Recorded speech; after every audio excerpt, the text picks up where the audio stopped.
A contramano.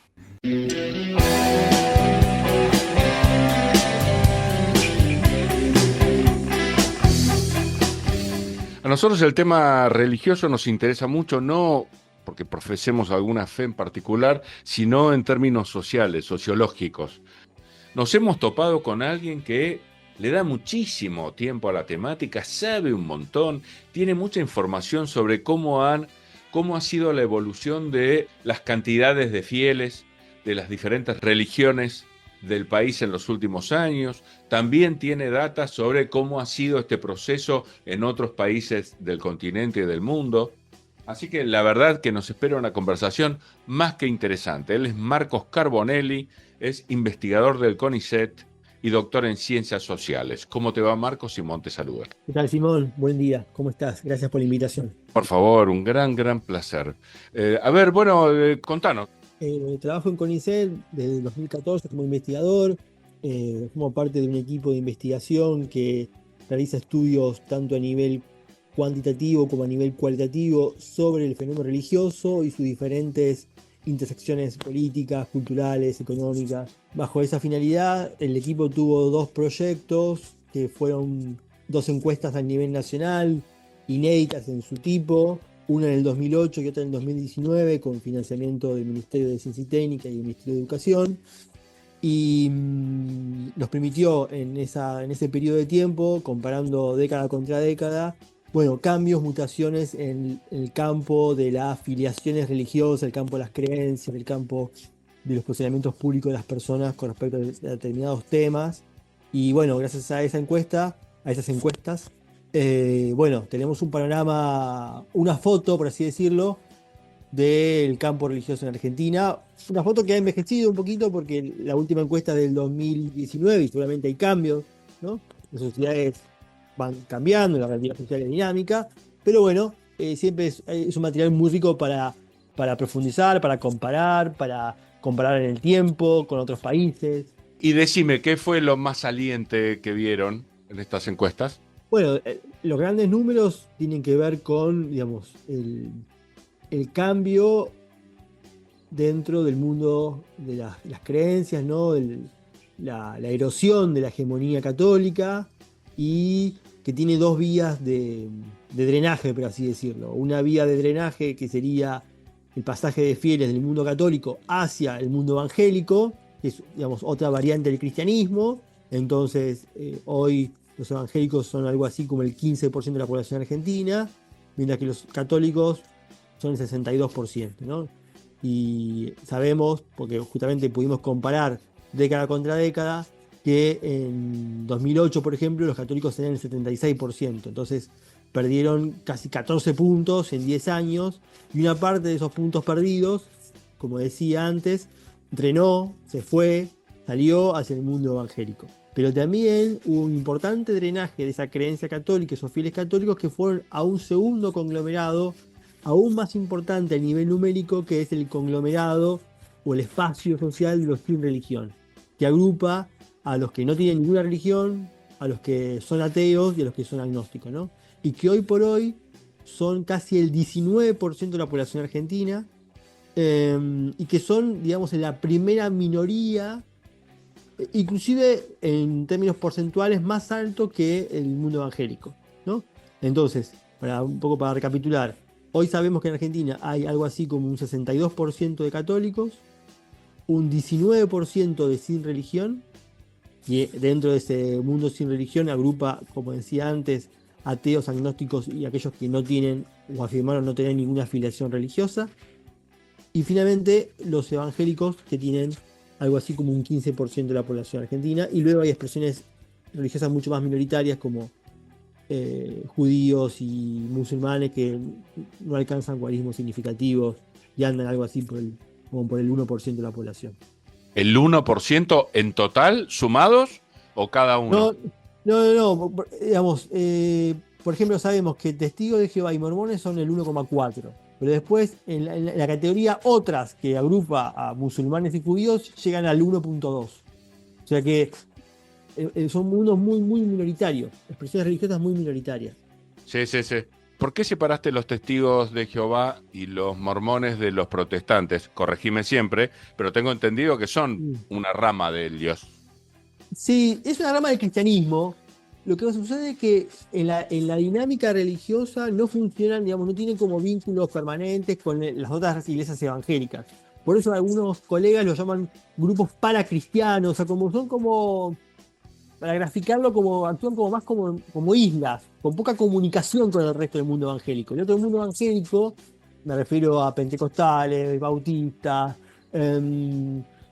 menonitas, bueno, todo el ramillete de iglesias pentecostales, tiene muchísima comunicación y hay muchísima fluidez y tránsito y circulación de creencia, de propuestas pastorales, de liturgia. Es como un mundo mucho más en comunicación. Para vos que estás escuchando, y obviamente yo le voy a dar pie al experto, en realidad los testigos de Jehová son de una militancia extraordinaria. O sea, tienen costumbres muy difíciles de seguir. Por ejemplo, esto quizás ha envejecido, y yo no soy un experto, pero por ejemplo que yo no podía fumar porque si no te echaban. Es decir, son muy, muy estrictos. Quizás se deba a eso, la separación, ¿no? A ver, continúe usted, que es el que sabe. Sí, es un grupo también difícil de estudiar porque no tiene muchísima apertura que uno haga entrevistas. Es un grupo por eso bastante cerrado. Sí, bueno, como bien decía Simón, tienen una militancia pública muy, muy importante. Es fácil verlo en las zonas urbanas y no urbanas, saliendo los domingos 2 de la mañana, ¿no? A llevar el mensaje, o su mensaje a la casa por casa, ¿no? Sabés que tienen un mínimo como de militancia, por llamarlo de una manera simple de Sí, entender para quien nos escucha. Un mínimo, o sí. sea, olvídate, es difícil de hacer de verdad. Claro. Y es cierto que son muy rigurosos en cuanto a la conducta ética de los fieles, ¿no? El tema del alcohol, el cigarrillo, la vestimenta, ¿no? ¿Los mormones siguen viviendo en comunidad aparte? Hay como diferentes formatos. Hay gente que vive en comunidad, hay misioneros y después hay familias, ¿no? Que obviamente tienen su vida privada, por así decirlo, pero que sí tienen una forma congregacional muy intensa. Bien, Eh, bueno, o sea, conviven diferentes modelos de sentir la fe, ¿no? terminamos más o menos configurando las razones por las cuales son categorizados diferentes, ¿no? Bueno, me parece que ese drenaje del mundo religioso, digamos, desde el mundo católico hacia los otros dos grandes conglomerados, decía, la gran novedad en el pasaje religioso, ¿verdad? ¿Y las razones de este Uf, drenaje, en tu opinión, cuáles bueno, son? bueno, son bien profundas, ¿no? Uno puede decir que, bueno, que hay una salida del catolicismo caliente y una salida fría, ¿no? La salida caliente sería hacia el mundo evangélico, que uno lo puede pensar como una forma más vivaz, más encantada, más mágica, más fervorosa del cristianismo, ¿no? Y que ha tenido, sobre todo en América Latina, y Argentina no es la excepción, particularmente llegada dentro de los sectores populares. ¿Por qué se produce esto? ¿Por qué la gente de sectores populares, más no solo, abandona en un porcentaje importante el mundo católico y se pasa al mundo evangélico? Hay una hipótesis que, que sirve para entender esto, que fue elaborada en su momento por el colega Pablo Semán y que sigue siendo feliz a mi juicio, que es que el mundo pentecostal elaboró una propuesta religiosa, una narrativa religiosa mucho más cercana a el corpus de creencias preexistente de esos sectores populares, ¿no?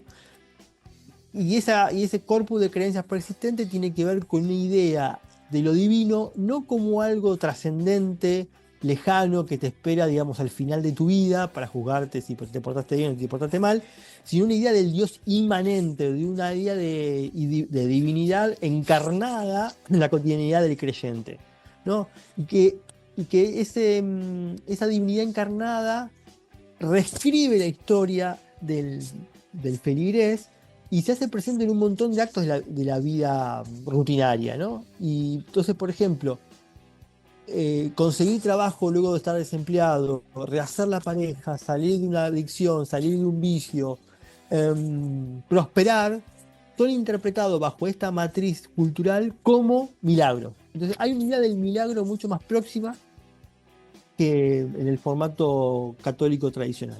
Eso por un lado.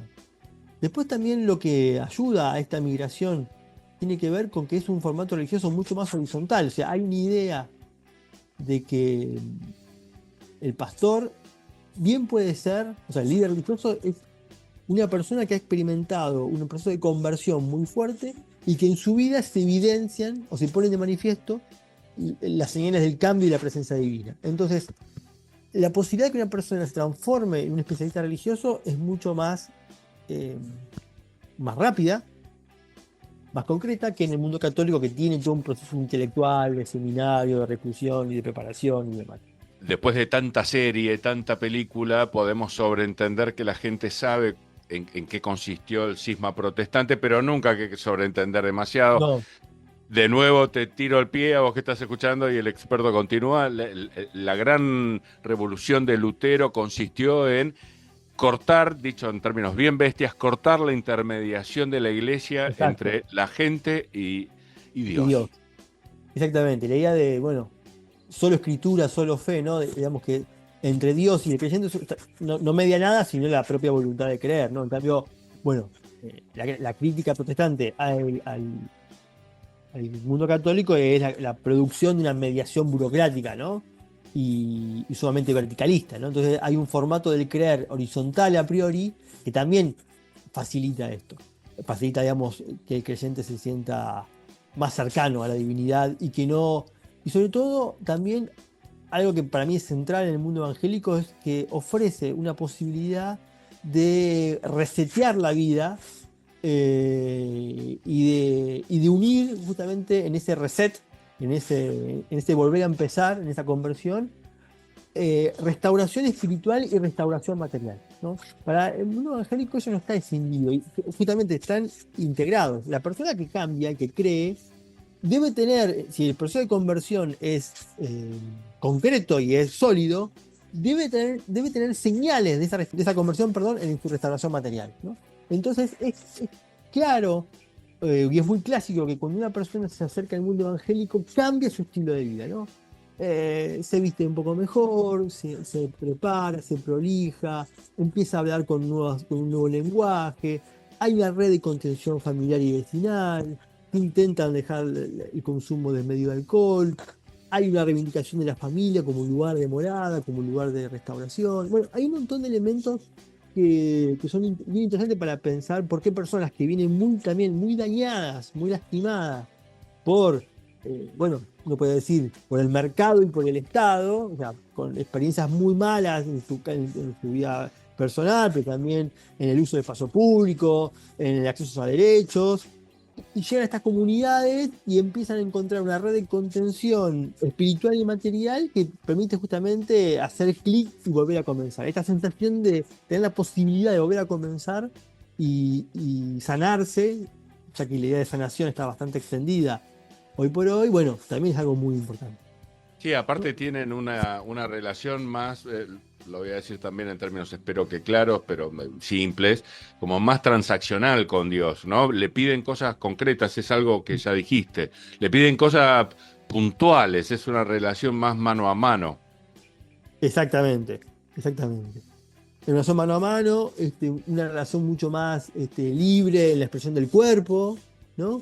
Eh, Eso también es central, ¿no? Hay una idea de lo festivo, lo emotivo, ¿no? Justamente bajo una idea de un Dios mucho más próximo, mucho más encarnado. Bueno, eso se expresa y uno, cuando, por ejemplo, va y registra etnográficamente un culto pentecostal o evangélico, va a encontrar un nivel de emocionalidad muy fuerte, ¿no? Y es también, se quiere también un rasgo efectivo porque es una forma religiosa que ha interpretado muy bien el signo de los tiempos de la modernidad, ¿no? El uso de la tecnología. Las ceremonias religiosas evangélicas se parecen más a un show, en el buen sentido del término, ¿no? En su preparación tecnológica, en la puesta en escena, se parecen más a un show, digamos, teatral, ¿no? A un evento, un espectáculo, que a una misa.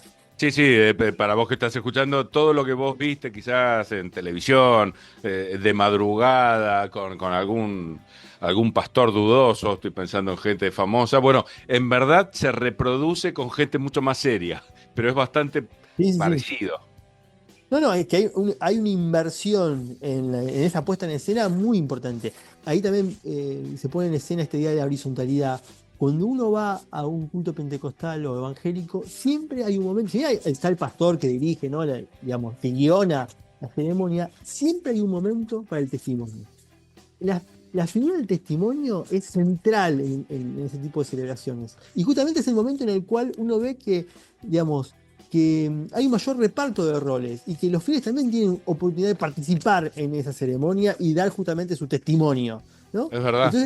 Entonces es muy importante, y en el testimonio tiene, por un lado, la eficacia de mostrar mayor horizontalidad, mayor participación colectiva, es más coral el evento, y al mismo tiempo vuelve a recrear las bases de la creencia, que esto es, mira, esta persona tenía esta experiencia de vida negativa, tenía una enfermedad, había perdido su familia, qué sé yo, y ahora da testimonio de un cambio, ¿no? Entonces cierra por todos lados esa eficacia simbólica. Estaba pensando que tiene como un halo parecido al de los grupos de autoayuda, ¿viste? Que también se apoyan un montón en el Bueno, testimonio, es verdad. bueno, ahí debe haber, es muy interesante lo que acotás. Ahí me parece que hay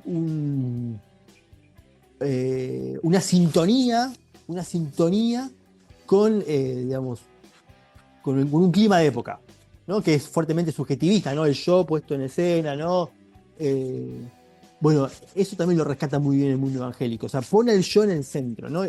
Yo soy el que creo, el que me recupero, el que tengo un contacto con Dios, el que evidencio en mi vida este cambio importante, ¿no? Es mucho más personalista, si se quiere, ¿no? Interesantísimo, la verdad Y, interesantísimo. Bueno, y- decías que tenías una salida hacia el mundo evangélico y sí. otra salida. ¿Cuál era la otra? Y la salida fría, por así decirlo, metafóricamente hablando, es la salida, digamos, hacia el no creer más, ¿no? O a una especie de dilución de esa creencia originaria en el mundo de, bueno, el agnosticismo, o el ateísmo, o la indiferencia religiosa, ¿no? Personas que por ahí dicen que creen en Dios, pero que no se sienten parte de ninguna institución religiosa, ¿no? También es un signo de los tiempos, ¿no? El proceso de desinstitucionalización o de individuación, ¿no? Los individuos se empoderan a costa de las instituciones. Y estas personas, bueno, se van del mundo religioso y no se van no cambian a otro mundo religioso, no es que cambian de camiseta, sino que abandonan el juego, por así decirlo, y arman, en última instancia, arman un cuerpo de creencias a su medida, pero claramente plantan bandera y no se sienten identificados con ninguna organización religiosa per se. Hay también algo que quizás ustedes tienen medido, que es el hecho de que a veces la religión es una especie de etiqueta, una etiqueta identitaria, pero no necesariamente significa práctica alguna sobre Exacto. eso, ¿viste? Soy católico, soy judío, pero después ni voy al templo, ni voy a la iglesia, simplemente me identifico así. Exactamente, ¿no? También lo que en esas encuestas que mencionaba al principio, nosotros medimos la distancia, el hiato entre de creencia y práctica, ¿no? Sin poner en esto un juicio moral, ¿no? Sin creer que las personas son falsas porque dicen que creen, pero al final no practican. Bueno, justamente es el individuo arma su creencia a su manera y su práctica a su manera, ¿no? Simplemente lo Bien. que hacemos es una descripción, pero claramente, por ejemplo, lo que se ve es que en ese 62% de católicos que afirman serlo, justamente, bueno, pero el nivel de práctica de asistencia al culto baja muchísimo, ¿no? Baja al menos del 10%. Entonces, ¿qué se puede leer ahí? ¿Que las personas son falsos católicos? No, no diríamos eso, porque eso es un juicio de valor que el investigador no debe hacer. Sí, lo que debe ser es que hay una distancia fuerte entre práctica y creencia. O que las personas, para esas personas que dicen ser católicas, pero que practican poquito, o que van un poquito a misa, bueno, que está en la práctica, esté en otro lado. Esté en la oración cotidiana, esté en concurrir a Dios en momentos excepcionales, como la enfermedad, como la muerte, como la pérdida del trabajo, en los famosos ritos de pasaje, el casamiento, aunque también no es una práctica tampoco tan extendida y está más bien en retroceso, ¿no? Pero bueno, es muy interesante la distancia que se genera entre creencia y práctica, es un filón muy, muy importante. Y el mundo evangélico está lleno de mayor activismo, ¿puede ser? Esa es la sensación. Sí, es un mundo más intenso en su nivel de las prácticas, ¿no? Dentro del mundo evangélico, los evangélicos que asisten por lo menos una vez por semana al culto, al templo, son casi el 60%. Digamos, es un mundo más intenso en su práctica. Hay Ah, como un mira. mundo de mayor cohesión. sí, me daba la sensación de que es más difícil, para decirlo también, estoy como un traductor barrial hoy. Es más difícil caretear o es menos usual el caretaje, ¿no? En el mundo evangélico. Sí, y aparte porque vuelvo a esta idea del testimonio, ¿no?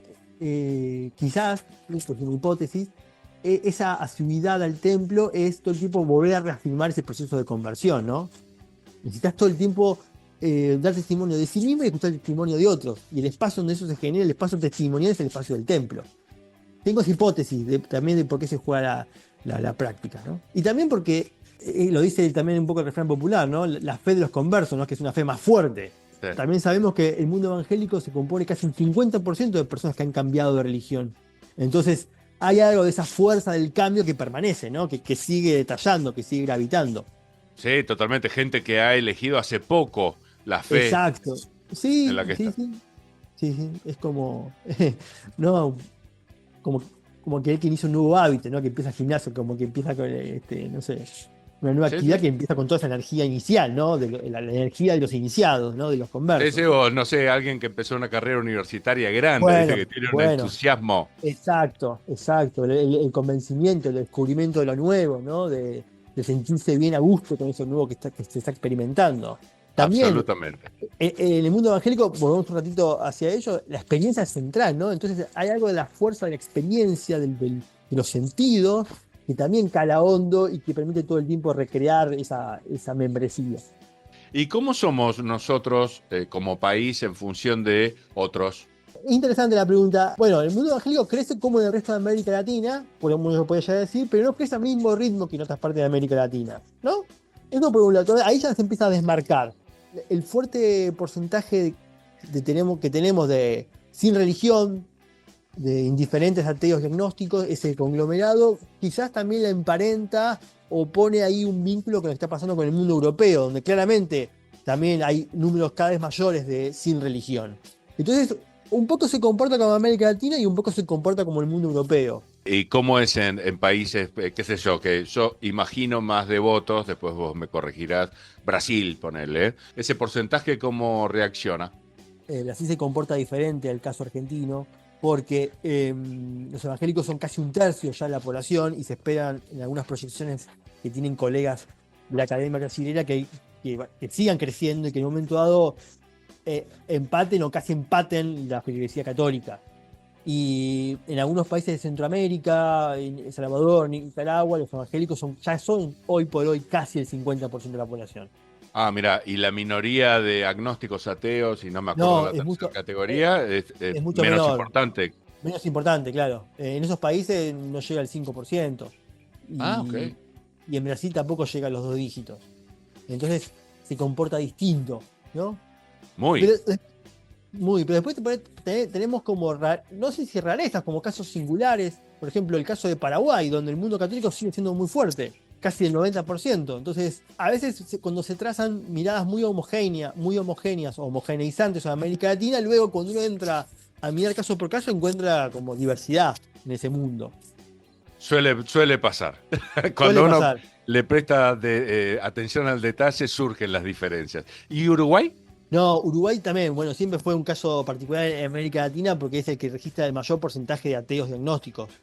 Pero eso ya se sabe hace mucho tiempo. Creo que el porcentaje de ateos diagnósticos supera el 20%. No, es un mundo mucho más secularizado en el campo religioso de Uruguay y también con un Estado mucho más laico, ¿no? Con una idea de separación de Estado e Iglesia mucho más fuerte que el de Argentina. Volviendo al tema de las singularidades y excepcionalidades, Argentina es un caso gris o singular en la relación entre Estado e Iglesia, ¿no?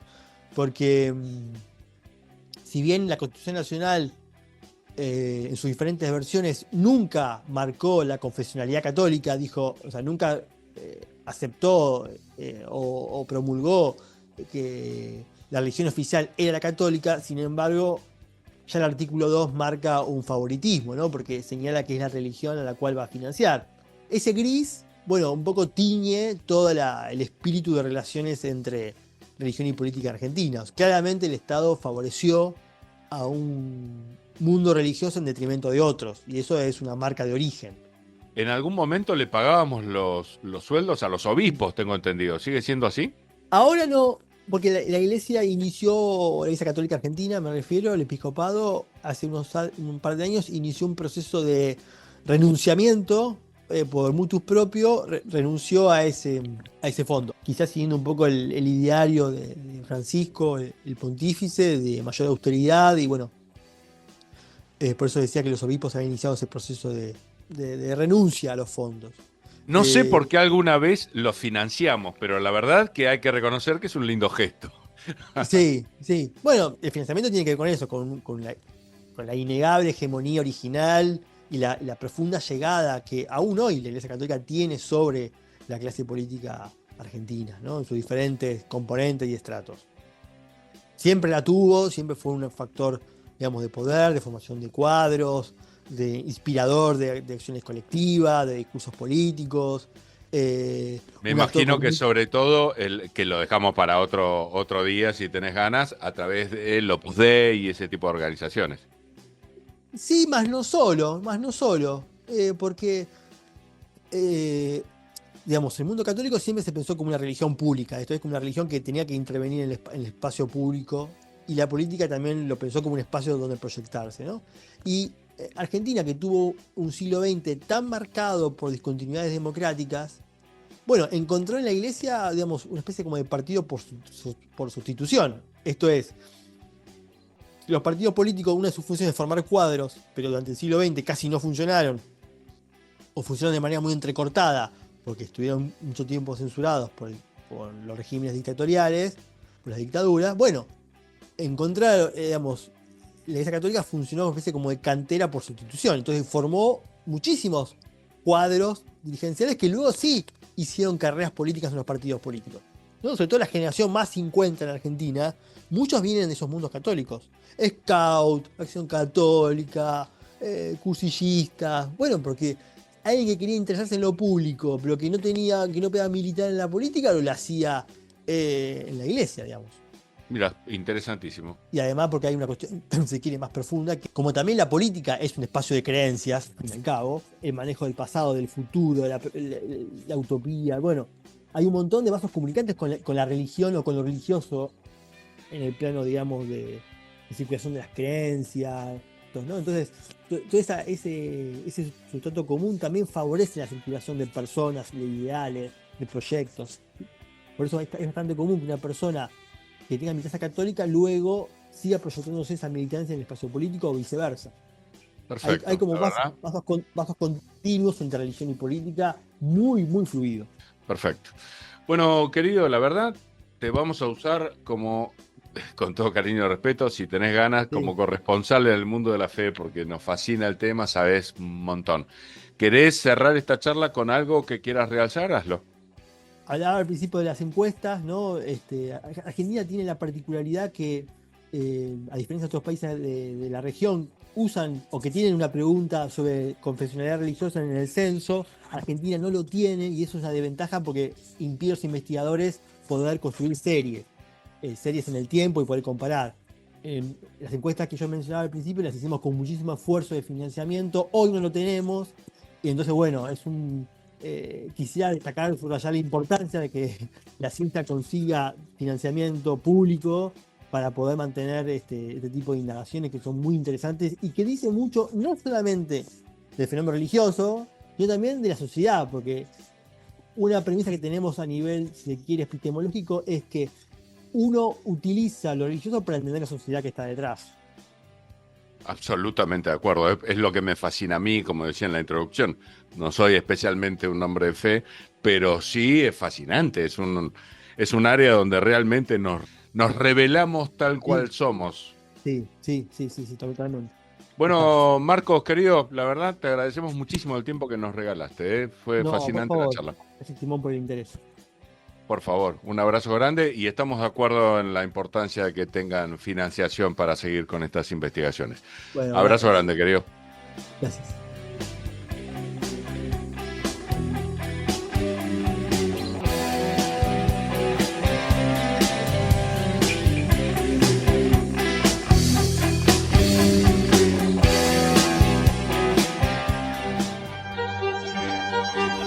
Si no pensás, alguien lo va a hacer por vos. A contramano. Información y reflexión. ¡Espectacular!